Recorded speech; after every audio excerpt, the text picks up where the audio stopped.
And welcome back, one and all. This is the X Zone. I am Rob McConnell. We're coming to you from our broadcast center and studios in St. Catharines, Ontario. Email address is xzone at xzoneradiotv.com, on all social media sites, Xzone Radio TV. And you're listening to us tonight around the world and watching us around the world on the Xzone Broadcast Network, Talkstar Radio Network, Mutual Broadcast Network, and Channel 57 on Simul TV. And for more information on Simul TV, all you need to do is go to www.simultv.com. My guest this hour is a gentleman that I've had the pleasure of having on the show before. His name is OBERON ZELL, and we're going to be talking about wizards this hour as we're, Hey, OBERON, how are you, my friend? Good. There we go. Hi, Rob. I was just listening to it. Okay, we're good.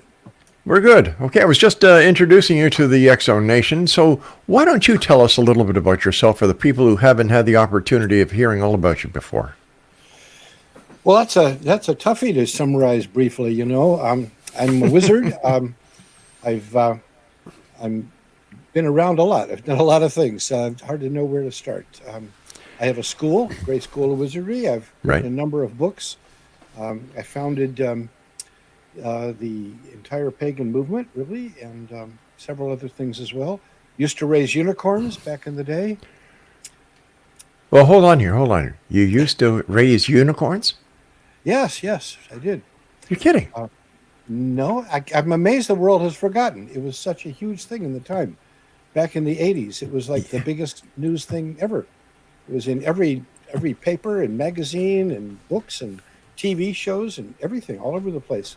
Did every Renaissance fair in North America for the entire decade of the 80s. Eventually, we arranged a lease contract with the Ringling Brothers Barnum and Bailey Circus, and they said it was the biggest act they'd ever had in the entire history of the circus. It was huge back in the 80s. What happened? The world has forgotten. I find it astonishing. I mean, look it up. Living Unicorn. It's all there. There have been even recent documentaries. Now, when you think of a unicorn, you think of the magical, mythical unicorn, with the horn in the middle of the head. Yep, that's it. Wow. Now, was it a freak of nature or was it really a unicorn? No, it was really a unicorn. We were doing research for a book that we eventually wrote on mythical beasties. This is it. Nice shot. In the process of our research, we discovered the secret of the unicorn, that unicorns were actually real, and they were created by a secret animal husbandry process that had been kept a careful secret and lost and regained several times throughout history, and significantly, actually. They were quite significant, and I happened to have been the one to rediscover it at this time around.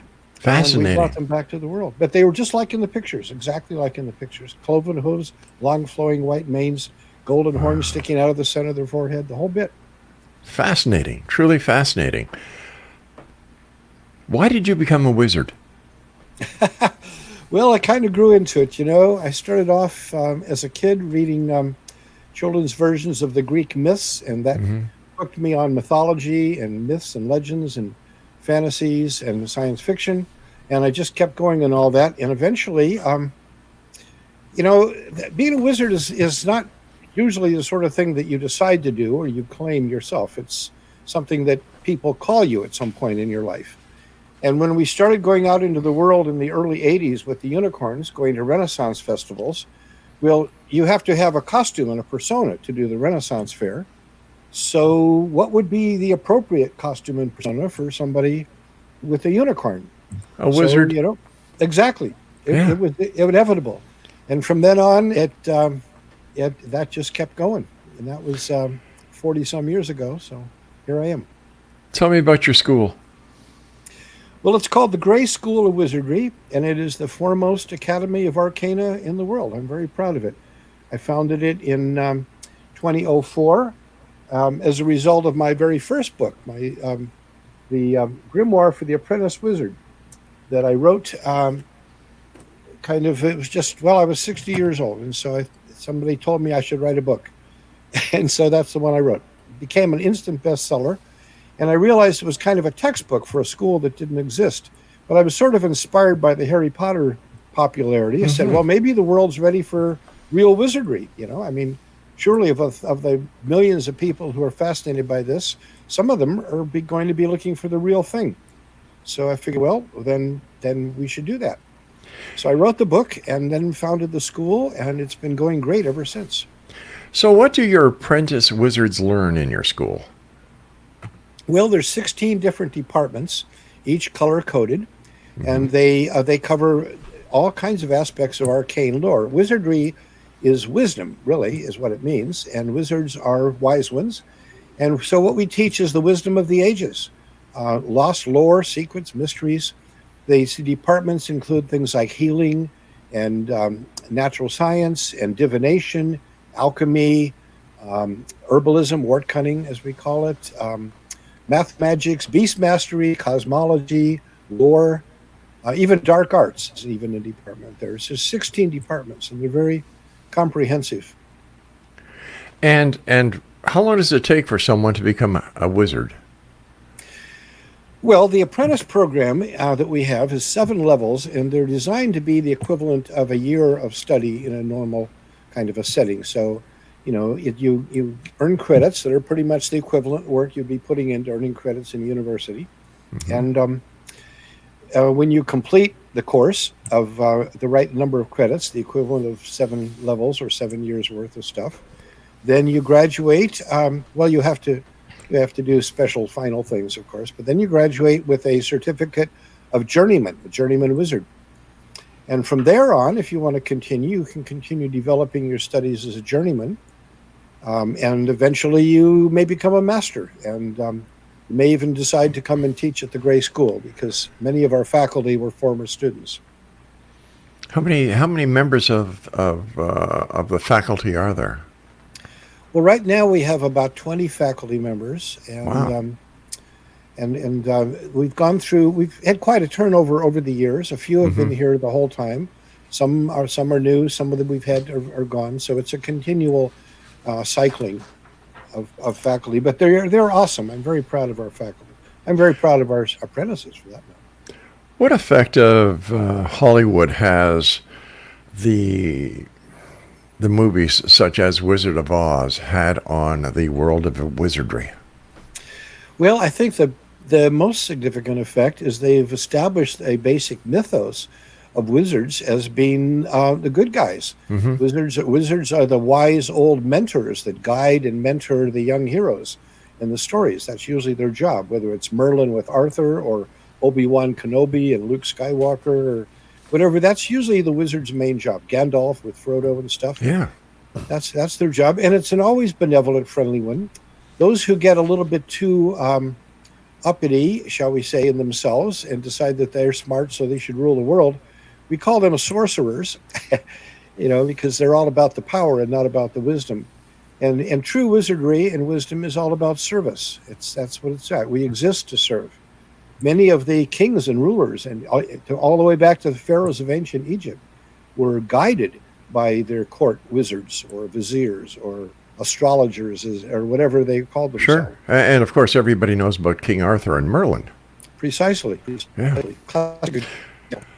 I understand that you've been called the real-life Albus Dumbledore.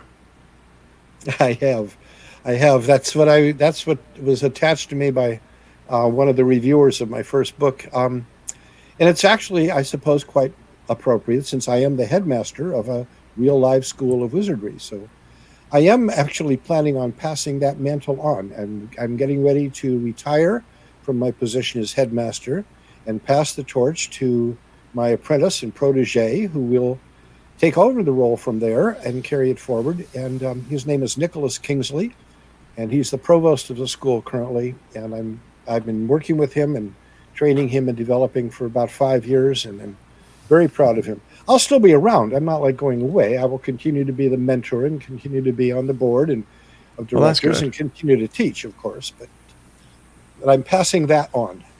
So what are the plans besides you taking it easy and installing another grand wizard, I guess, into your school? What are the plans for the school?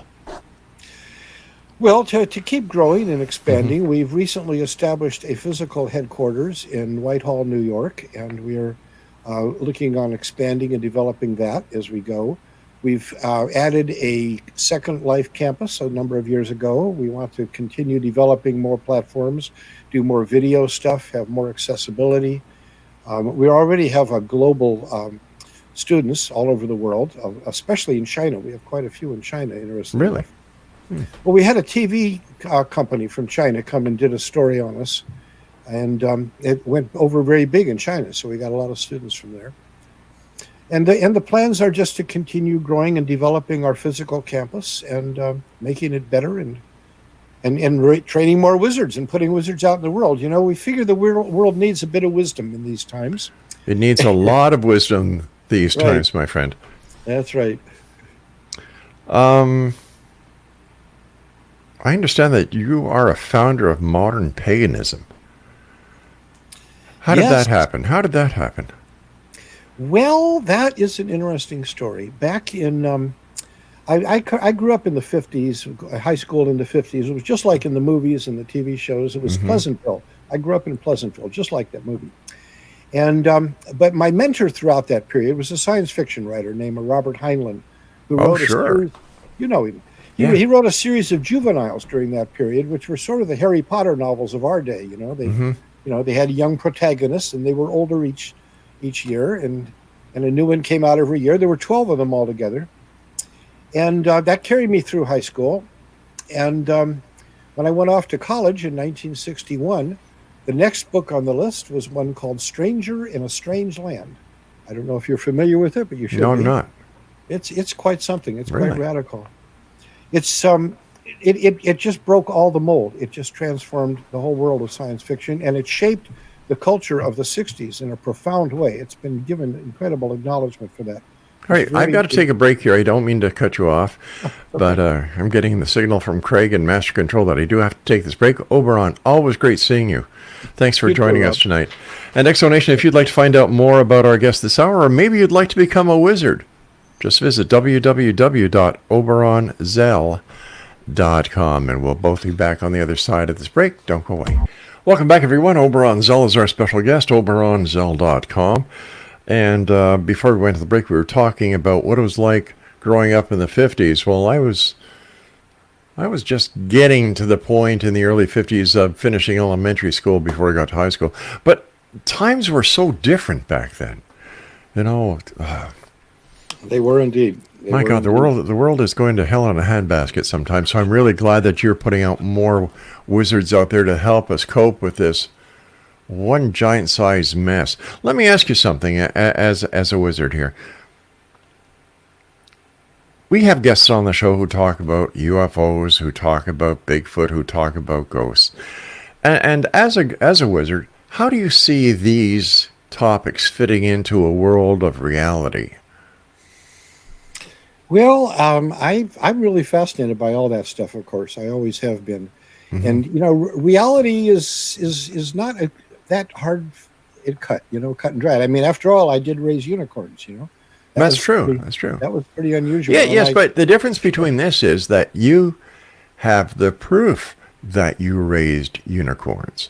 yes, I haven't spoken to one person in 33 years doing this show that can show me any evidence that they've been abducted by aliens or that they've been in contact with aliens. I don't have anyone who is able to give me any proof of ghosts or proof of Bigfoot.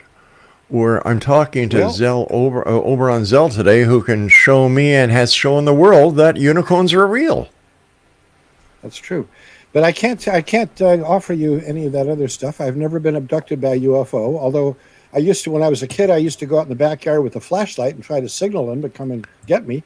You know, Yeah. That's as close that ever came. I've seen a few inexplicable lights in the sky stuff that I did not have a ready explanation for. So, as far as the unexplained thing is there, I'd have to give that. I'm a great fan of science fiction, and I'd love to see, you know, aliens land on the White House lawn like in the movies, you know, and Yeah. and make friendly gestures. And I've I've gone in the woods looking for Bigfoot. Hadn't found them, but I think that they're probably out there. That seems likely.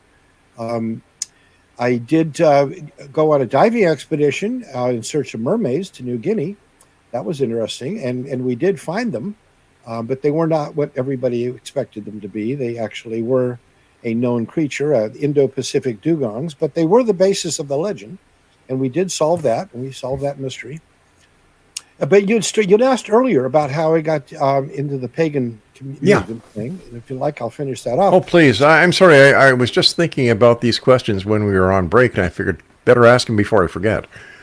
Well, I don't have answers for a lot of stuff. I'm still trying to figure out the questions. I think you got to start off with really good questions before you can start getting really good answers. True. But I'm still asking the questions, and I'm still exploring, and I expect to be doing so for a long time. I'm not ready to go yet. But I mentioned Stranger in a Strange Land, and that's a science fiction novel.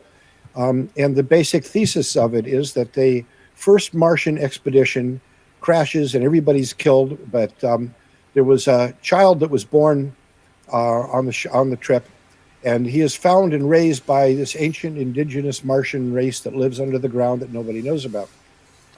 And 20-some years later, another expedition arrives successfully on Mars, and they find the kid and the Martians. They take the kid back to Earth. Well, back not exactly, because he'd never been there. And from that point, the reader becomes a part of the expedition and the companions that are getting to know this person and their very odd perspective. And so you come to see all of the institutions we take for granted, and there doesn't miss anything. Heinlein is amazing with this. Whether it's social institutions or politics or religion, sex, death, rock and roll, whatever it is, all those things from the perspective of an alien, a child who was born elsewhere. Imagine we go to the jungle and get a baby chimpanzee and bring it back to civilization, and we raise it up and we teach him how to talk with sign language and teach him tools and how to wear clothes and ride bicycles. Imagine then take him back to the jungle and turn him loose. Well, isn't that the basis of the Tarzan? Very much. Tarzan, very and much. then you have Mowgli. Right. And so that premise is really there. It is. So how does that work into paganism? Well, what happens is that this individual, whose name is Valentine Michael Smith, eventually ends up founding a church to convey the insights and the philosophy that you've been building throughout the show as you look at all these things. Right. I think the most influential had to do with sex and relationships and love and all. And he calls the Church of All Worlds, which is a very appropriate name because it's all inclusive and interplanetary and all that. And after reading this, the crucial ceremony, as it were, the sacred sacrament is water, because water is a precious thing on Mars. And the sharing of water, like this, you go, I offer you water.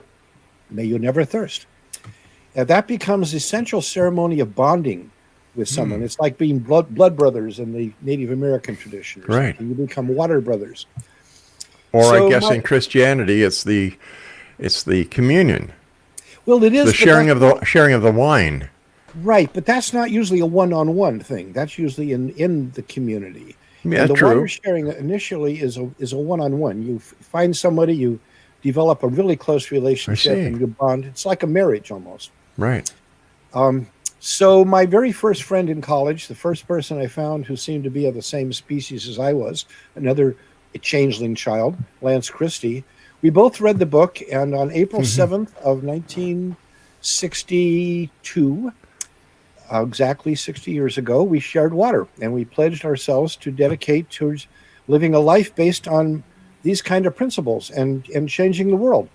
Our initial, and we did this with other people. We would find other cool people. We'd, give them the book. We'd say, after they read it, they'd say, "Wow, this is really cool." And we'd say, "Yes, share some water."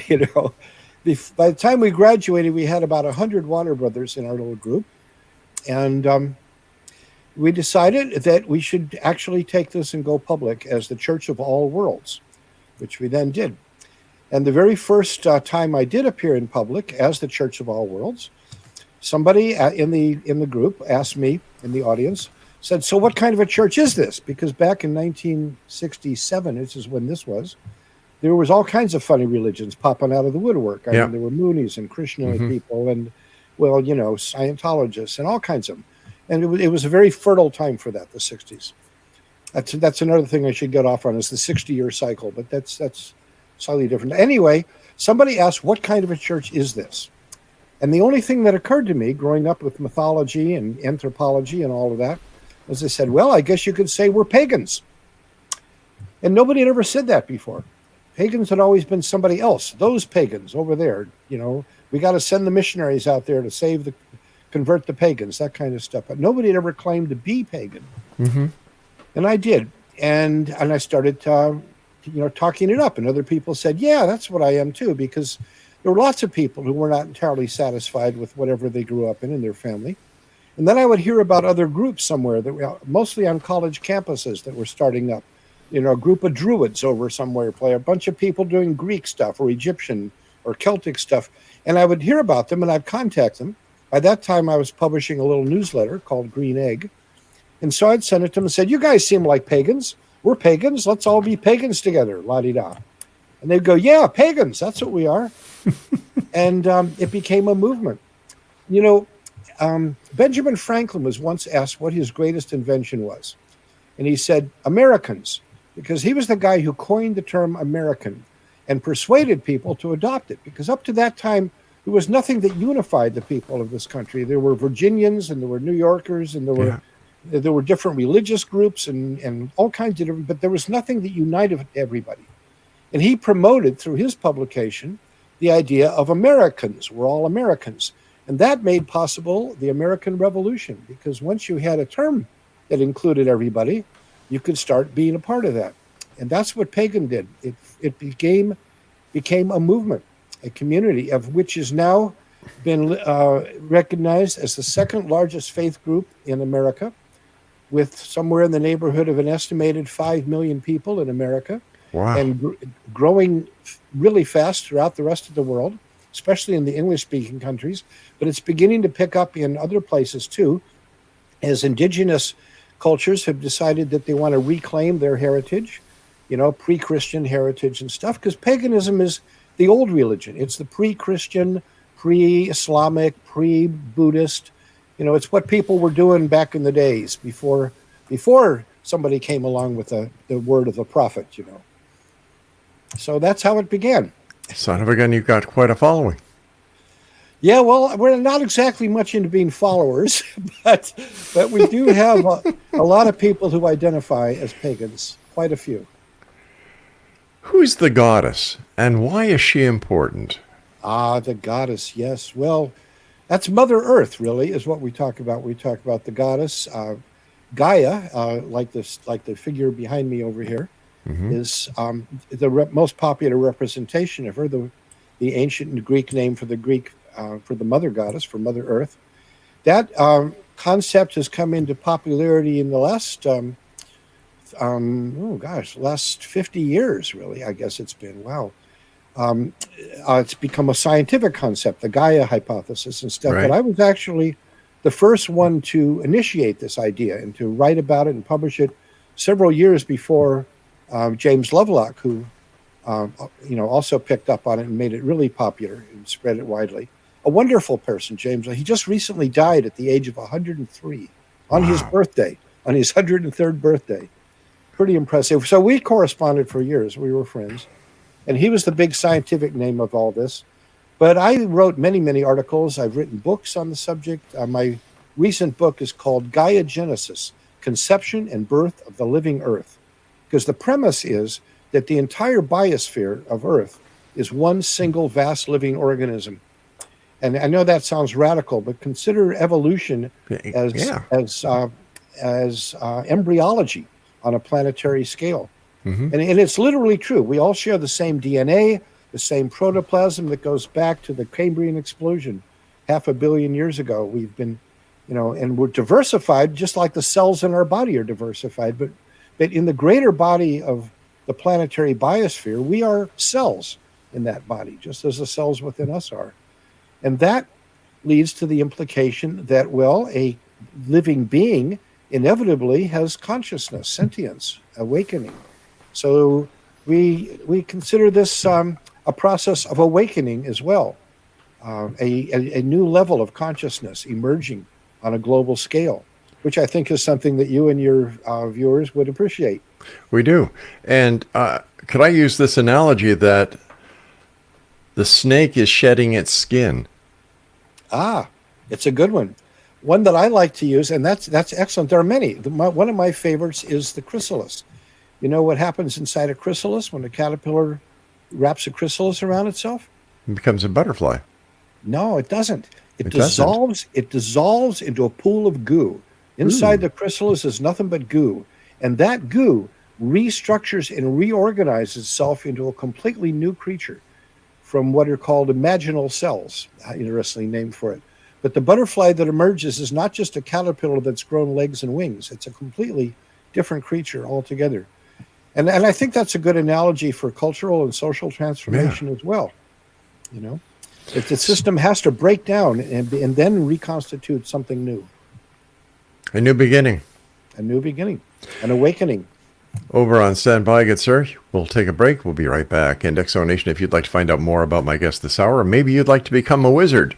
If I had time, I'd like to become a wizard. Visit www.oberonzell.com. That's OBERONZELL.com. This is the X Zone. I am Rob McConnell. We'll be back. Don't go away. Welcome back, everyone. Oberon Zell is our special guest. And if you'd like to find out about Oberon, if you'd like to see the great books he's written, if you'd like to become a wizard, one place, www.oberonzell.com. Oberon, we were talking before about paganism, and you made a reference to the 60-year cycle. Oh, yes. Well, I came upon an interesting phenomenon. Dating back to the Italian Renaissance of the 1480s, every 60 years, there is a cultural renaissance decade that occurs. The first one was the 1480s, the Italian Renaissance. Then the 1540s was the Reformation and the Age of Discovery.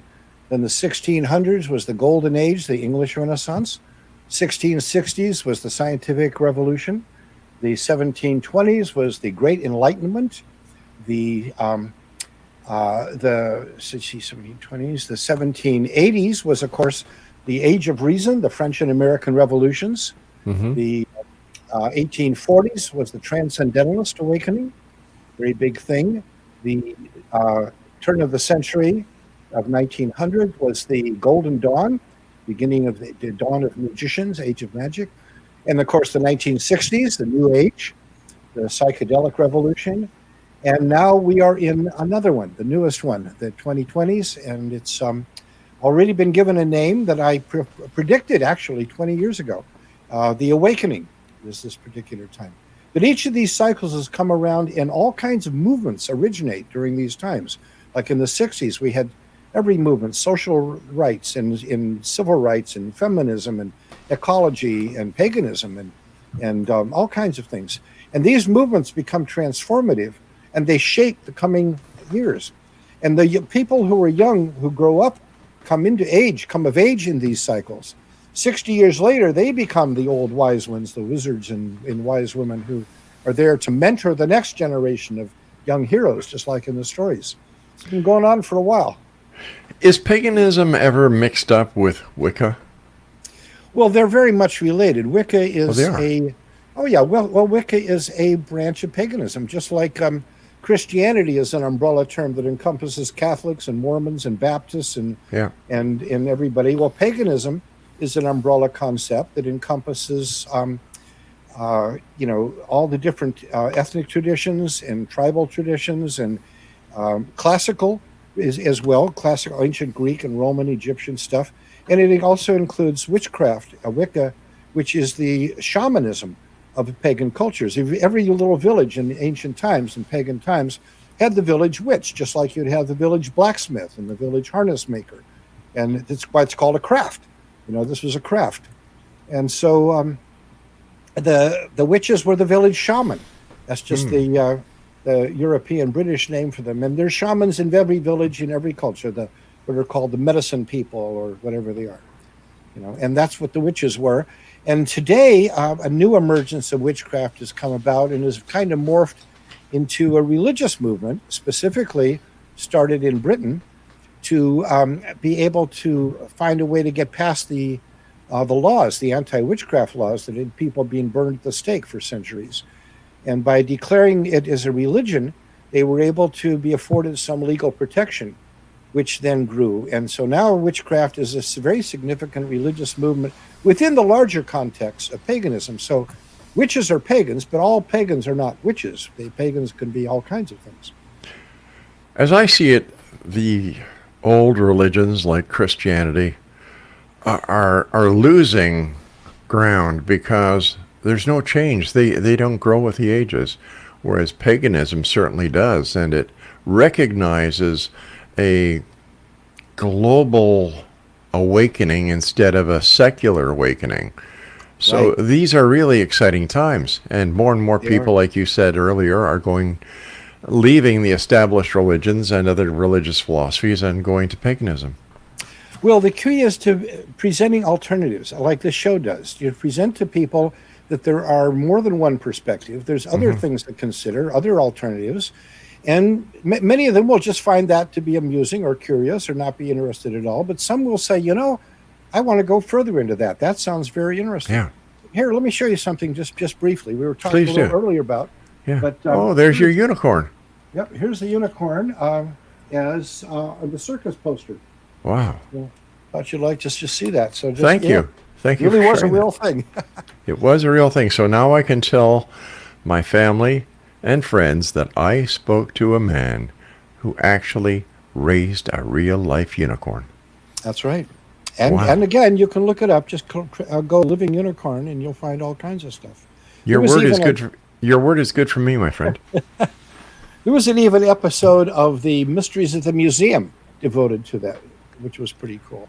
Wow. So yeah, When we talk about mythology and we bring in paganism, fairies, gnomes, the wee folk, leprechauns, are these fact or are these fiction? Because I'm asking you because you're the guy who raised a real unicorn. And if anybody knows about the other things, it's you. You're a grand wizard. that's true. Well, I Yeah. don't like to write off anything, and I have a great fondness for fairy in the realm of fairy. There have been some very interesting experiences. I've certainly had those feelings of uncanniness at certain times and nights Hmm. and places that have just felt that things were just different somehow. Yeah. There is evidence that there were ancient races of people that were small, diminutive in size. The Hmm. Picts, the Pretani, the mini Huni of Hawaii. And in fact, in many cultures throughout the world, there are stories and legends of tiny people. They've recently discovered the remains of the hobbits, these tiny people in Indonesia. Yeah, that was a couple of years ago. Yeah. Yeah, Flores Island in there. Right. So I think the idea of diminutive races is very likely to be included in the mythos. But like so many stories and so many mythos, many elements all get conflated together, Hmm. and be sorted out. That's the wonderful stuff about mythology, is it brings all kinds of things together. That's my bestiary is full of that, of how many threads contributed to a particular legend. So, and there are, I think that the fairy realm is like the dreaming. There is another realm that we kind of touch on. Hmm. Another virtual reality, perhaps. If you consider that, and one hypothesis that is actually being actively promoted by leading thinkers in quantum physics is that we are living in a simulation, a simulation yeah. perhaps of our collective consciousness, but like the Matrix.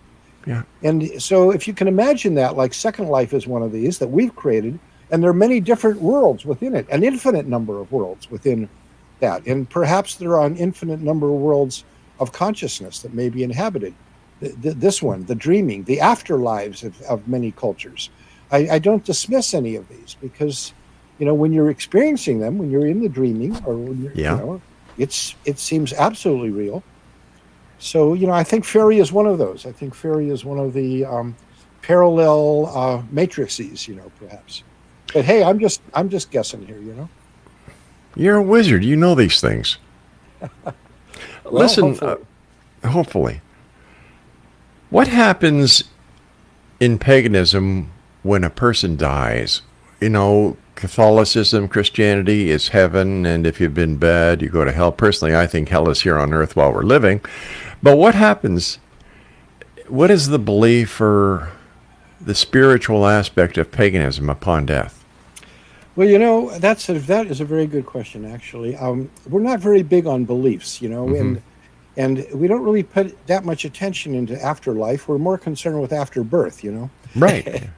But we all have our speculations, and I kind of think that the afterlife realms, that of all the different cultures and religions, including Christianity, are every bit as real as the dreaming is.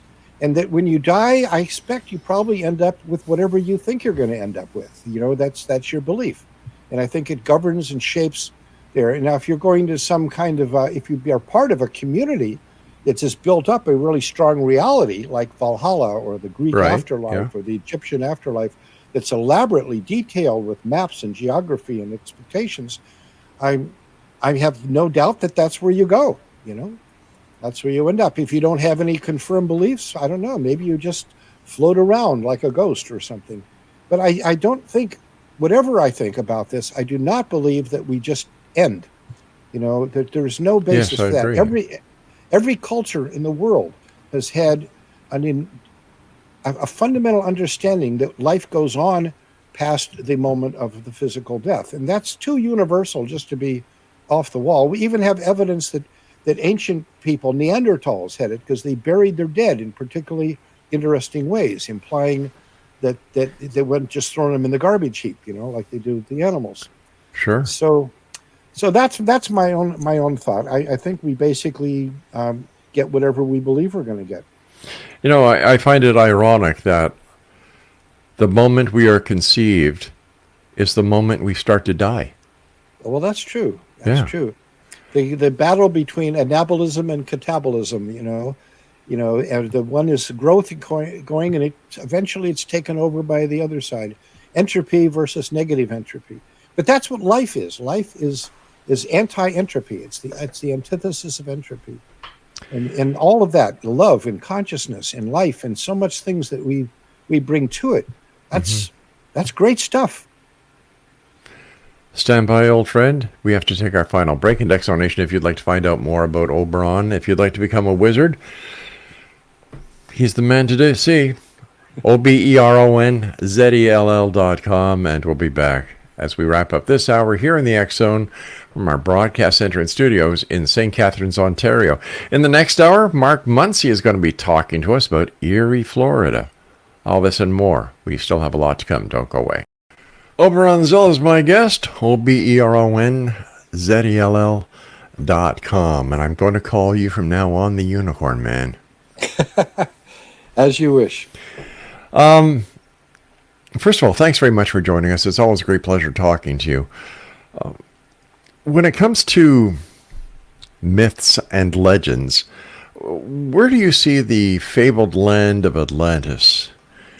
Oh, that's fascinating. I'm actually got a book I've been working on history's mysteries, and I've got a whole lot on the idea of Atlantis.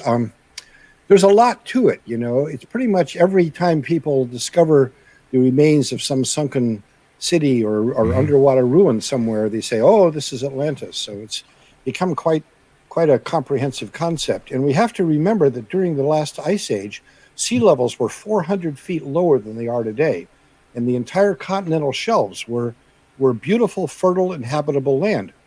And the highest levels of civilization, major settlements, are always placed at river mouths, where the fresh water from the rivers opens into the sea.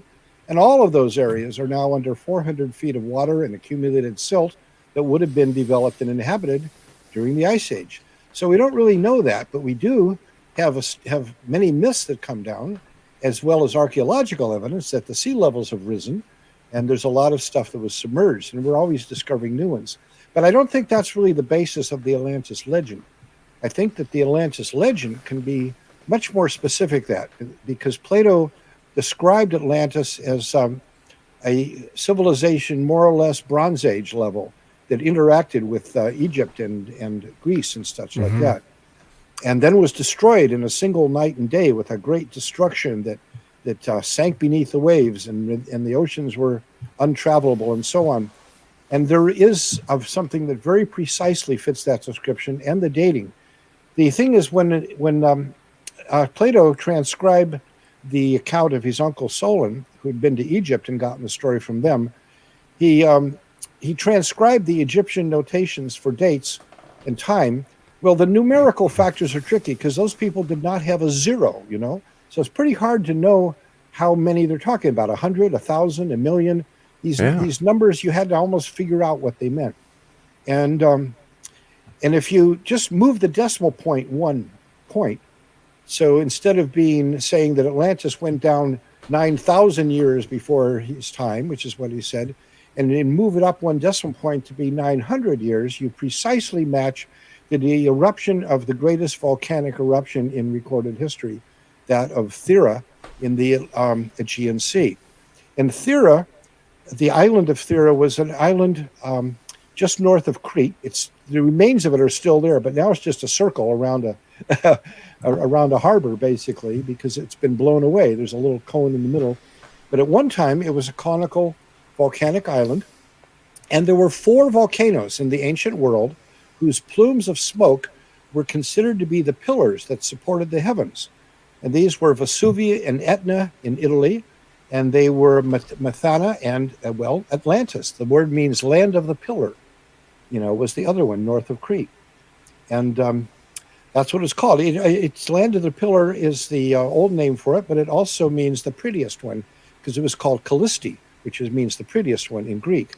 So you've got all of that, and it blew up. It just exploded with a vast detonation in the year 1627 BCE. It gave rise to the legend and the story of the Exodus, and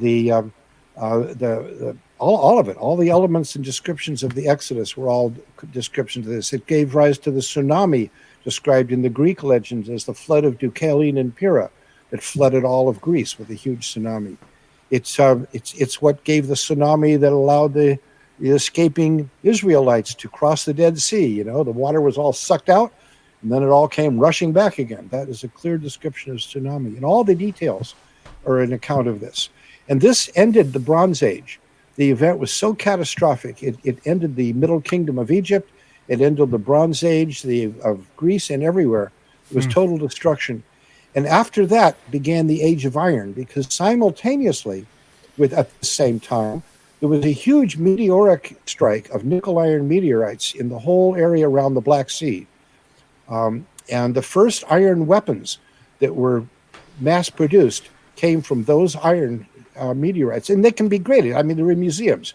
You can go to museums, and all the iron tools and weapons of the early Iron Age are all from that meteoric strike of nickel-iron. Fascinating. A divine heavenly metal unknown on Earth. But if you had the technology to forge bronze, you could forge meteoric iron. You couldn't forge iron ore. That required temperatures that were not possible until more recent times. But if you could get a hold of meteoric iron, you could forge it into invincible weapons. And that's what happened. It's a whole big story. It's the story of the Titanomachia, the Battle of the Titans, the war in heaven. It was a devastating watershed of human history.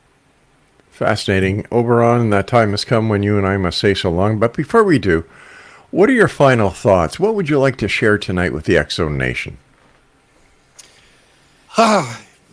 People always ask me this, and I always forget to come up with something beforehand. But I would just like to tell everybody to keep being curious, keep exploring. Don't settle in and don't stop.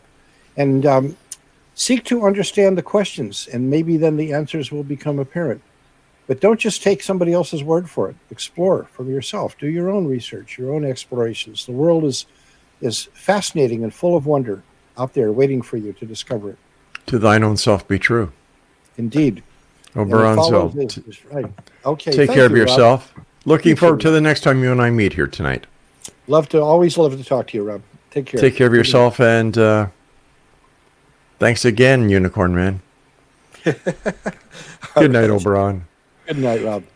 Exonation, Oberon Zell. If you'd like more information about Oberon, visit his website, oberonzell.com. When we come back at the top of the hour, Mark Muncy will be joining us. We're going to be talking about strange, weird, eerie Florida, amongst other things. This is the X-Zone. I am Rob McConnell. We're coming to you from our broadcast center and studios in Crystal Beach, Ontario, Canada. Don't go away.